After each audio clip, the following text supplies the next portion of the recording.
Thing y'all niggas do, I don't do. I do the other thing. Everything y'all niggas go across the street that way, I'm going up. Holla at your boy. I do other things, man. I don't do what y'all niggas do. I don't do what niggas do. I don't watch niggas' money. I don't care. I just do what I do. The rap game just got a whole lot messier. And this time, it's Jim Jones catching the L. After years of slick talk and ego trips, Tony Yayo, one of 50 Cent's most loyal G-Unit soldiers, finally exposed Jim in a way that had the entire internet clowning him. What started off as another one of Jim's tough guy interviews turned into straight-up humiliation once Yayo decided he'd heard enough of the Dipset frontman running his mouth. So here's how it went down. Jim Jones popped up on a recent podcast, throwing slick shade at 50 Cent acting like he was above all the old beef and pretending he's the real Harlem boss who never bowed to nobody. He threw little jabs, saying G-Unit ain't relevant anymore, and even claimed 50 only still hot because of TV. Now, if you know Yayo, you already know he don't play when it comes to 50. That's family. That's loyalty. And the second Jim mentioned 50's name, Yayo came out swinging. In a fiery live stream, Tony Yayo went off. Not yelling, not wilding out, just calmly tearing Jim apart with receipts and stories only insiders could know. He said, Jim be talking like he that dude, but he was begging 50 for features back in the day. Begging. Don't let that tough talk fool you. That line alone, instant classic. The internet went crazy. Fans were saying, Yayo cooked him smooth. No capítulo. Well, a lot of, me from the hood, so people look at Bleak and don't understand the business he's doing. They always look at Jay like, oh, yeah. That's why, that's why you got like Yayo talking about, Jay don't take care of I don't need Jay to go on tour. Yo, smoke hard coke, yo. Yo, chill. You look like you need to be taken care of. You look like you need to go to the dentist. You need to look like you need to brush your teeth. You look like you need hygiene. You look like you need help. Tell your man 50 send you an ounce or something, yo. You do need that help. You might need 2 ounces, nigga. That's why Paid in full movie, nigga. I got a G for every bump in your face, nigga. I promise you that, nigga. I promise you that, nigga. That's why he worried about Peon, you broke, nigga. You know I got it, nigga. What's up? The ain't bag nobody, is up. The bolsa.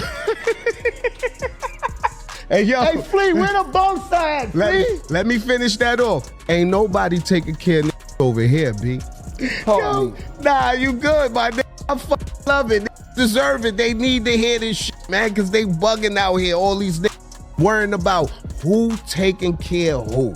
We take care of we.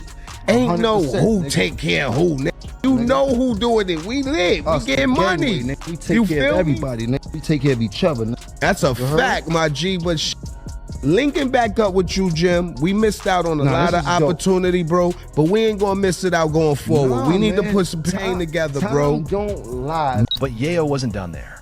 He doubled down, calling out how Jim was playing both sides, trying to be cool with G-Unit while secretly dissing them behind the scenes.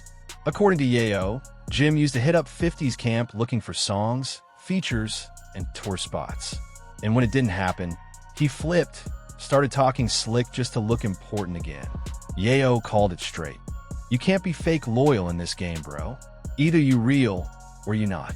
And that hit different, because if there's one thing Yayo's known for, it's being 50's day one. Through the beefs, the lawsuits, the blackballing, he never switched up. So when he exposed Jim like that, the streets lit up. Fans started digging up old clips of Jim acting friendly with G-Unit after years of sneak dissing. People were saying, Yayo speaking facts. Jim been moving funny for years. And that's when the real humiliation started. Memes everywhere calling Jim Harlem's biggest flip-flopper and the Dipset politician. Twitter went off. Fans saying he just got checked by a soldier, not a CEO. And what made even colder, Yayo didn't have to yell.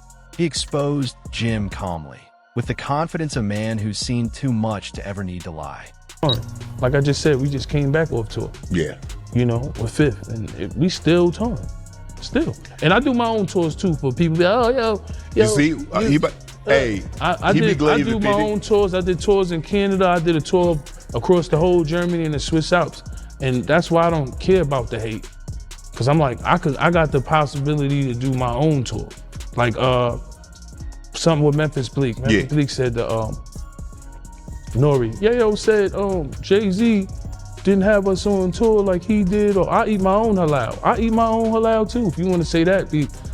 To Meth Bleak, I just came off my last tour.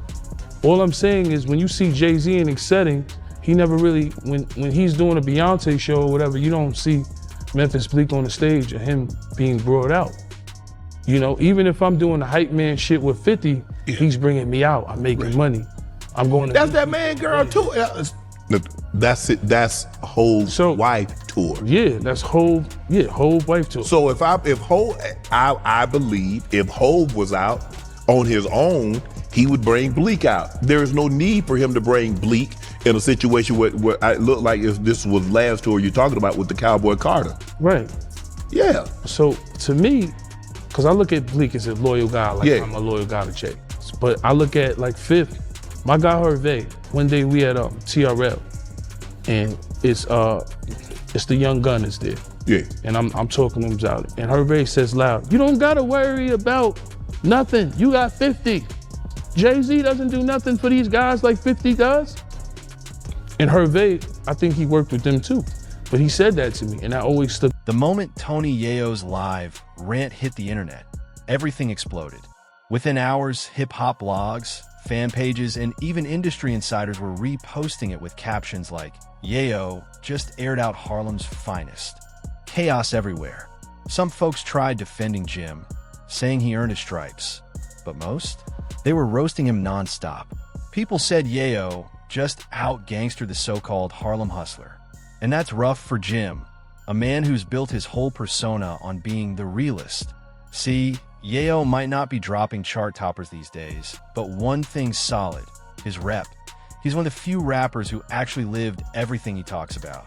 When Yayo speaks, folks tune in, cause he's not the type to chase clout or fake stories. And that's exactly why this hit Jim so deep. It wasn't a diss, it was truth with receipts. During his live, Yayo said, I ain't got no beef with Jim, but he gotta quit fronting like he that guy. The same dude who used to ask us for connects, now acting like he run New York. Stop the cap. That line? Straight dagger. It hit home for fans who've been saying for years that Jim talks tougher tony history shows. Tony Yayo said, Hov don't look out for me like 50 look out for him. Oh, word? He said that? I just want to clear that up. Hov don't have to. All right. You know what I mean? All right, okay. I'm chewing aloud on my own. Right. If Hov look out, I'm telling you, I'll be up there. Right. So when y'all see me out here, that's the Blizzle budget. But back to you, I'm sorry for cutting you off, but I just want to let niggas know Hov don't have to. Right. So, Then Yayo dropped the real knockout, bringing up that Dipset versus the Locks for Zoos battle. He said, we all saw what happened that night. Y'all came unprepared and got smoked. Ain't no Harlem boss supposed to go out like that. That jab had social media howling because everyone knew it was facts. Dipset got washed by the Locks in one of the most lopsided Verzoos moments ever. And since that night, Jim's been fighting to rebuild his image, picking new targets every few months. Pusha T, Freddie Gibbs, Drake, whoever's hot at the time. But this time, he poked the wrong crew. Junit might not be running the charts anymore, but they still run deep with respect in the streets. Especially Yayo, who's known for his no-filter honesty. When clips surfaced of Jim trying to clap back, fans noticed his energy was off.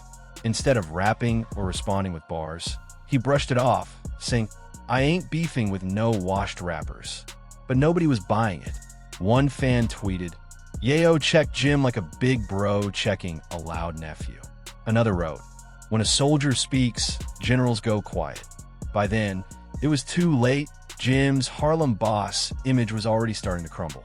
This the difference between me and other niggas, right? Stack Bundles, one of my favorite rappers in the world. Rest in peace. Rest in peace. Right? Ryan Squad. Rest in peace. Far Rock. Yep. You understand? Jim Jones, he had Stack Bundles, he had Max B. I looked at it like, great. You know, Stack Bundles, we had a Porsche and was still in the hood. No disrespect to Jim Jones. Fifth had me in Battery Park. I could walk out that barefoot. Get the socks. See, that's when a nigga love you, nigga. Get the socks, nigga. Sneakers Dior, nigga. But I'm walking out there barefoot. That's when you know a nigga love you, boy. Because he making sure you don't get your shit split. Because you go back to 134, anywhere, Baisley, right, Brooklyn, shit get split. Once I got shit, niggas shot my shit up. Bentleys and all that. Y'all can get that sneaker, just toss that over there. My shit's official. You know what I'm saying? Yo, look, but nigga put me in position. Rest in peace to Stack, but Stack got killed in the project with a Porsche. Yeah. Nigga, come on, nigga, I'm from the hood, nigga. Y'all niggas thought, nigga. I done been around the Black Justice and Sheena Preems and all that, nigga. The E-Money bags, all that, nigga. The younger niggas under that. So with everything you Maserati Fox. Real saw, nigga, huh? So with everything that you saw, what would you change? I just pray to God every time I leave the house. But what would you change? Change what? Pass the cup. I heard you talk about all the shit you went through, all the shit niggas is still going through. What God, listen, what God got planned for you is planned for you, brother. God already know what's planned for you in life. God planned for you to come here and spaz on y'all niggas tonight. I spaz? I'm just saying it was a plan. I mean, I do be on some Hollywood shit in Europe. I gotta stop. Something like, yo, stop talking about Europe. I don't, like, when you come here, you gotta deal with niggas. Don't treat Vlad like that, bro. See how niggas is? See how niggas is, nothing with Vlad. He ain't treat Vlad like Europe. this. He ain't treat Vlad like this. Do with Europe. When you go to... See, this whole thing wasn't just about trash talk. Yayo's call-out cut way deeper. It hit right at Jim Jones's credibility. For years, Jim's been moving like he's some certified street legend, always preaching about being outside and keeping it real. But Yayo reminded everybody that realness ain't a costume. He said, being real ain't about interviews or cameras. It's about being the same dude on and off the mic, and Jim ain't consistent. That one line flipped the whole internet upside down. Suddenly, fans were talking less about the beef and more about the message. Social media lit up with debates about how today's rappers worship image over integrity. People started saying, Yayo's one of the last of the real ones left, loyal, solid, no switching sides. They called him the blueprint of the game's old code. Don't lie, don't fold, don't fake it. Meanwhile, Jim's name got dragged again. Fans brought up how he's been called out for years for jumping crews and rewriting his own story. Yayo even reminded everyone that Jim wasn't always this Harlem boss he claims to be. Back in the day, he was Cameron's hype man. Cam gave him his first real shine. And when things fell apart, Jim tried to rebrand himself as the boss of Bird Gang. Sure, he made a few hits, but the respect never really matched the talk. And that's exactly what Yayo exposed.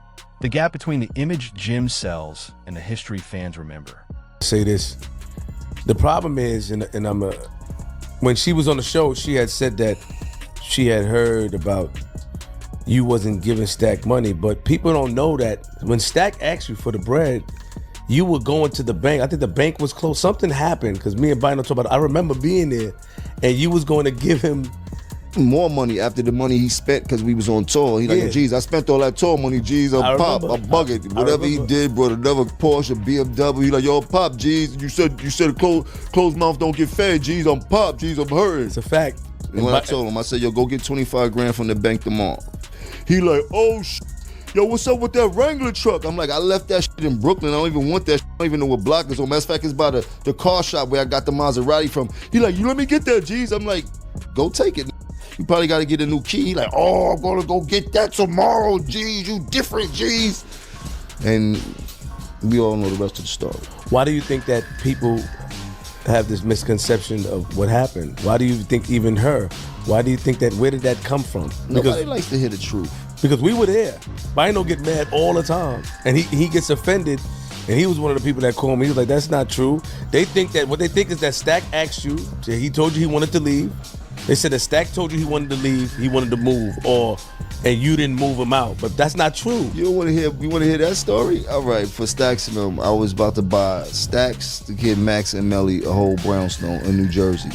None of them wanted to leave the hood.